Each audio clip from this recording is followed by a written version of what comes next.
Hi everyone, कैसे हैं आप सभी। आई होप अच्छे होंगे। मैं हूं राहुल एंड स्वागत करता हूं आप सभी का हमारे इस चैनल HR ट्यूटोरियल्स में। फ्रेंड्स, आज हम लोग क्लास 8 का एक न्यू चैप्टर स्टार्ट करेंगे जिसका नाम है composition of matter. So matter क्या होते हैं, आज के इस वीडियो लेक्चर में हम लोग ये समझने वाले हैं।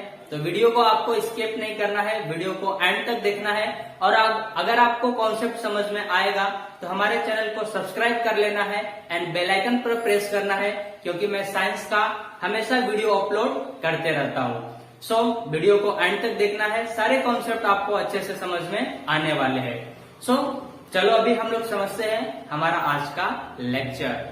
जैसा हमारे चैप्टर का नाम है कंपोजिशन ऑफ मैटर। सो सबसे फर्स्ट हम लोग समझते हैं कि हमारा मैटर क्या होता है, यानी मैटर क्या होता है पहले हम इसे समझते हैं।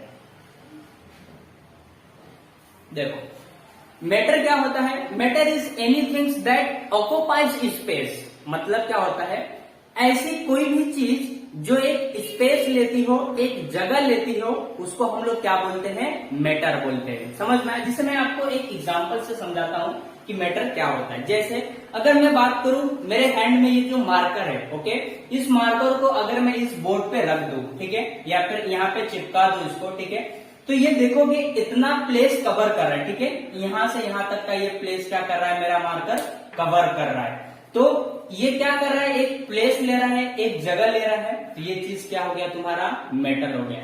या फिर मैं एक सिंपल तरीके से बोल दूं तो हमारे यूनिवर्स में ऐसी कोई चीज है ही नहीं जो मैटर ना हो। समझ में आ रहा है। हर एक चीज आप थोड़ा सा थॉट करके देख लो, हर एक चीज चाहे जो कोई भी चीज हो, ठीक है, हमारे लैंड पर, हमारे जमीन पर जितने भी चीजें है, ठीक है, हर एक चीज एक ना एक जगह लेती होगी। समझ में आ गया। हर एक चीज प्लेस लेती है, तो हर एक चीज क्या हो सकता है, तुम्हारा मैटर हो सकता है। कॉन्सेप्ट समझ में आया, मैटर क्या होता है। ओके, तो देखो मैटर को हम लोग क्या बोल सकते हैं, matter is anythings, matter is anythings that occupies space. समझ में आ गया आपको। ऐसी कोई चीज जो कि क्या लेती हो, स्पेस लेती हो, यानी जगह लेती हो, और चीज तुम्हारा क्या कहलाएगा, मैटर कहलाएगा। ये कॉन्सेप्ट समझ में आया आपको, मैटर क्या होता है।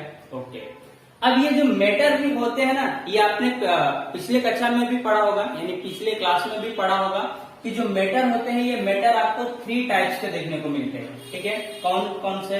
एक तो मैटर होगा आपका सॉलिड, और एक होगा लिक्विड, और एक होता है गैस। ये आपको मालूम होगा। यानी हमारा जो मैटर होता है वो कितने टाइप्स का होता है, 3 टाइप्स का। There is 3 types, solid, liquid and gas. समझ में आ गया। अब हमें समझना क्या है, पहले इस कॉन्सेप्ट को आप समझो। कोई भी हमारा मैटर जो होता है ये सॉलिड कैसे बनता है, कोई भी हमारा मैटर लिक्विड कैसे हो जाता है, एंड कोई भी हमारा मैटर गैस कैसे होता है, हमें आज के वीडियो लेक्चर में इस कॉन्सेप्ट को समझना है। यानी मैं आपको ये बताने वाला हूं कि सॉलिड कोई भी जो हमारा मैटर है वो हमारा सॉलिड क्यों है, कोई मैटर हमारा लिक्विड को क्यों है, एंड कोई मैटर हमारा गैस कैसे होता है। समझ में आ गया। तो इस कॉन्सेप्ट को समझने से पहले मैं जरा आपको जो अभी इसके पिछले वीडियो लेक्चर में ही मैंने आपको समझाया था, यानी 5th चैप्टर में, कि एलिमेंट्स, ठीक है, पहले आपको एलिमेंट का कॉन्सेप्ट समझाता हूं, फिर ये आपको समझ में आएगा। ठीक है, जो हमारा एलिमेंट होता है, ठीक है, एलिमेंट क्या होता है ये आपको मालूम है ना। एलिमेंट्स क्या होते हैं, ठीक है, मॉडर्न पीरियोडिक टेबल में आपको बताया गया है। ठीक है, पूरे क्या होते हैं, एलिमेंट्स होते हैं। कितने एलिमेंट्स प्रेजेंट है मॉडर्न पीरियोडिक टेबल में, तो 118, जो कि आपको आगे के क्लास में यानी 10th के क्लास में आपको पढ़ाया जाएगा। ठीक है, इस पर डिटेलिंग पढ़ाया जाएगा, लेकिन इससे रिलेटेड चीजें मैं आपको सिर्फ समझा देता हूँ। ठीक है, तो एलिमेंट देखो क्या होते हैं।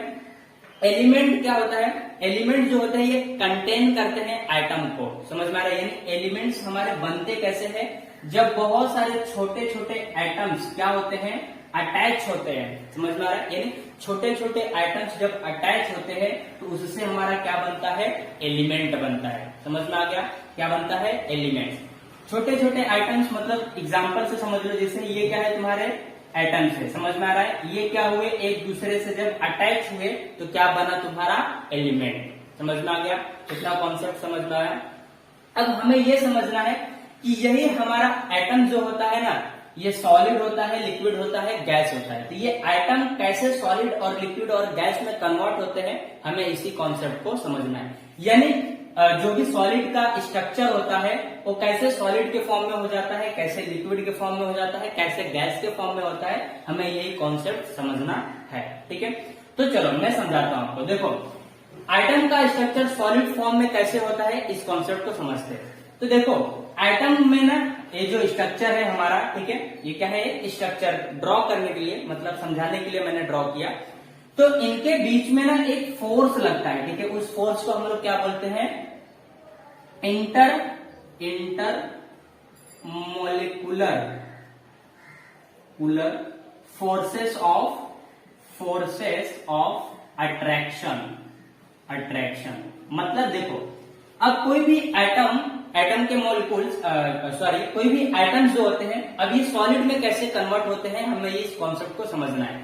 तो सबसे इंपॉर्टेंट रोल किसका होता है, इंटरमोलिकुलर फोर्सेस ऑफ अट्रैक्शन। मतलब किसी भी एटम का, जो ये तुम्हारे एटम है, इनमें इंटरमोलिकुलर फोर्स कितना ज्यादा लगता है, जितना ज्यादा लगता है वो चीज वैसे ही कन्वर्ट होते हैं। यानी अगर इंटरमोलिकुलर फोर्स ज्यादा लगेगा तो वो चीज तुम्हारा सॉलिड होगा, अगर इंटरमोलिकुलर फोर्स कम लगेगा, ठीक है, तो लिक्विड लगेगा, और उससे भी कम लगेगा तो वो चीज तुम्हारा क्या होगा, गैस होगा। यानी कोई भी हमारा मैटर जो सॉलिड, लिक्विड एंड गैस में कन्वर्ट हो रहा है वो किसकी वजह से होता है, इंटरमोलिकुलर फोर्स ऑफ अट्रैक्शन की वजह से होता है। समझ में आया?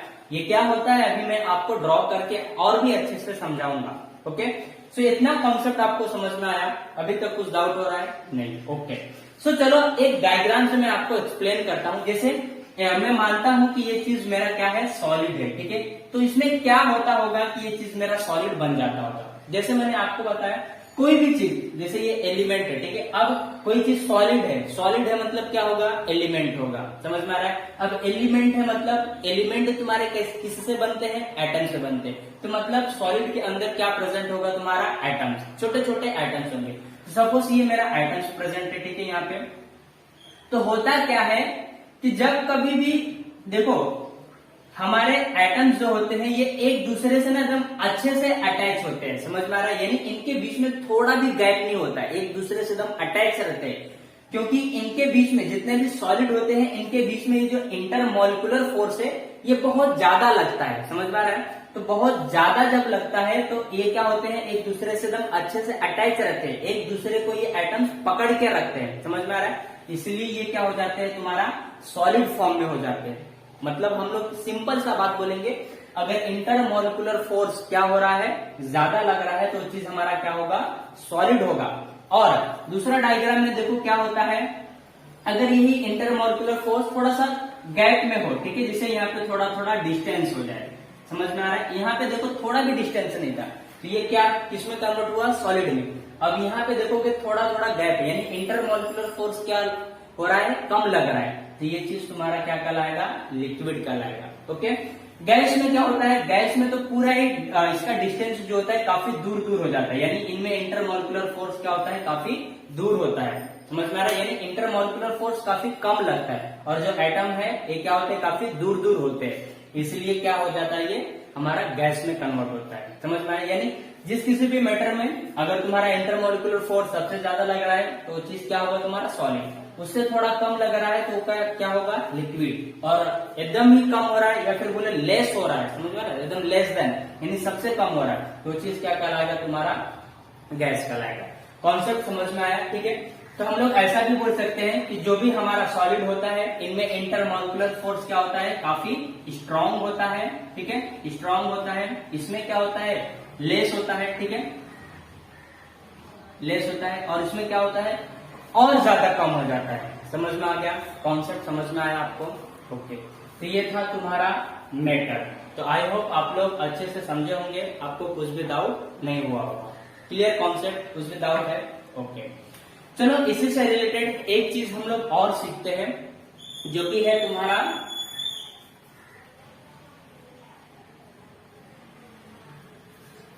हमें एक कॉन्सेप्ट और सीखना है। अगला टॉपिक इसे मैं रफ करता हूं। अभी हमें सीखना है एलिमेंट और दूसरा सीखना है कंपाउंड एंड थर्ड सीखना है मिक्सचर। यानी एलिमेंट क्या होते हैं, कंपाउंड क्या होते हैं एंड मिक्सचर क्या होते हैं। ठीक है, सो इस कॉन्सेप्ट को हम लोग समझते हैं। तो देखो फर्स्ट हम लोग सीखते हैं एलिमेंट का। ठीक है, एलिमेंट, कंपाउंड एंड मिक्सचर।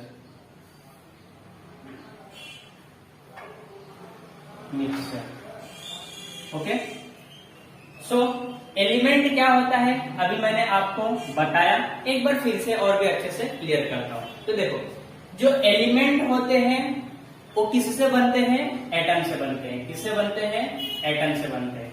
समझ में आ गया, यानी इनमें एटम से तो सभी बनते हैं। ठीक है, क्योंकि अभी कॉन्सेप्ट समझा रहा हूं।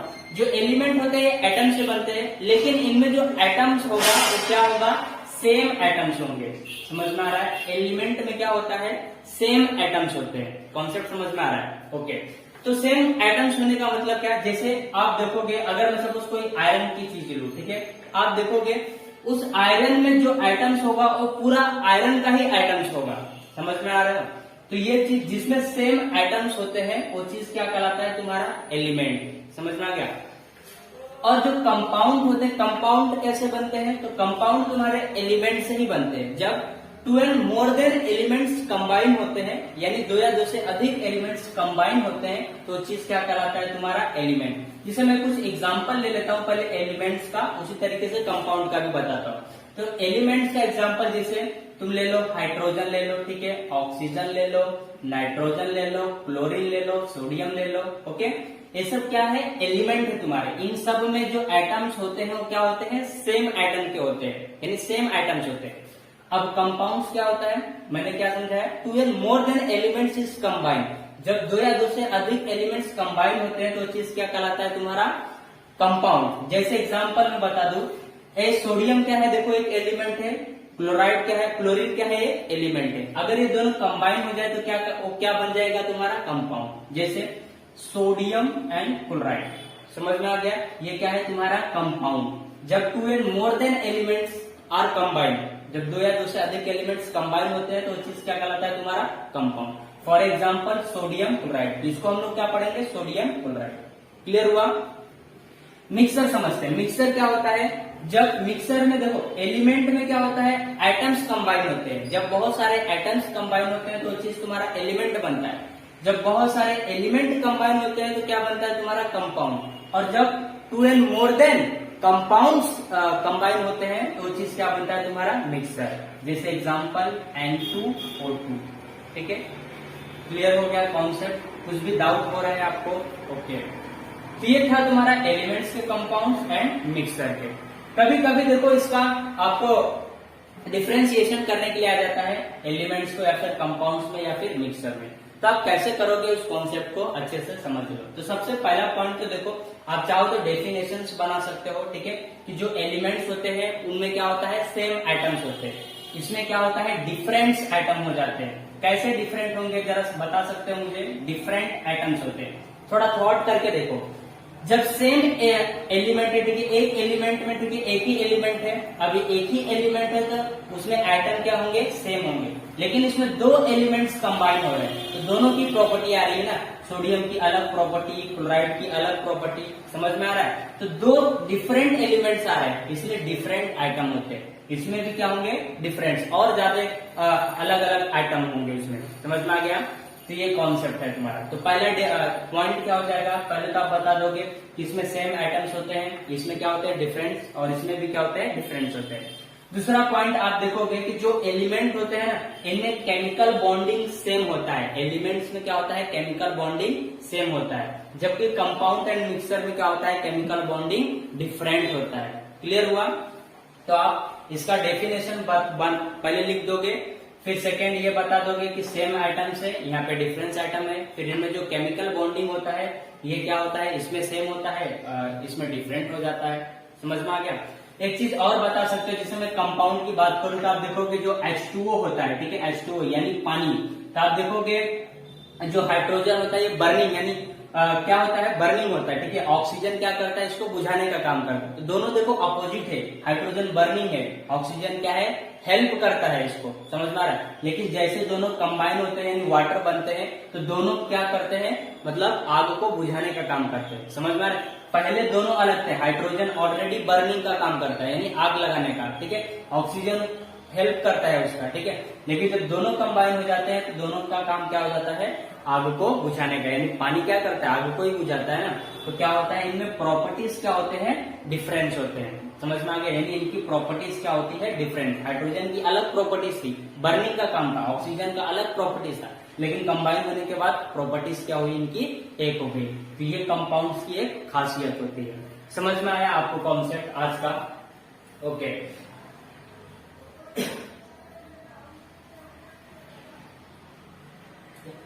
कॉन्सेप्ट क्लियर हुआ एलिमेंट्स, कंपाउंड एंड मिक्सचर का? कुछ भी डाउट हो रहा है आपको?